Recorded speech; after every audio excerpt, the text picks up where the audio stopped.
Our next story. As a part of a province-wide effort organized by Forest March BC, activists gathered at the Vancouver Art Gallery a week after the anti-mask 5G rally to protest the destruction of BC's old-growth forests. With the election on the rise, activists voiced their concern on the government's lack of decisive action in response to the climate crisis. Santiago Henderson joins the scene. I have to come out of the closet about something. The old-growth forests in BC are under threat, and it's important that we do something to protect them. At least that's what a group of individuals says today, promising to march across the province in several different groups. They hope to bring attention to a new report by the government to implement scientific methods into legislation. We are here because we are in the midst of a climate and extinction crisis, and here in BC, to this day, more than 500 soccer fields of old-growth forests are being clear-cut every day. What we really need in British Columbia is legislation that uses science to protect endangered old-growth forests across the province.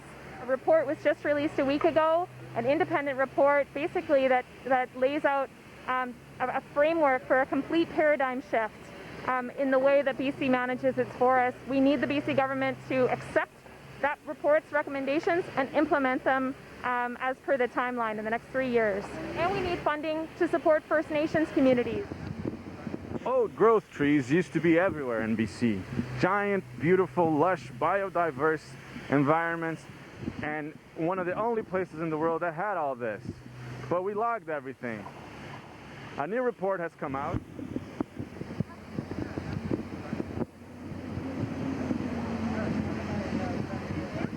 And they're here demanding that the government follow up on the measures and apply science to the laws that protect our forests. This is all a grassroots movement by volunteers across the province and just concerned citizens who care very much. There you have it. Some of the important points for this grassroots movement to take off. People always wonder, what can you do to help to save the forest? Well, coming to marches like this is one of the first things you can do. And supporting these movements and these people that are trying very hard to protect BC's old-growth forest. Back to you. Hopefully the government listens this time.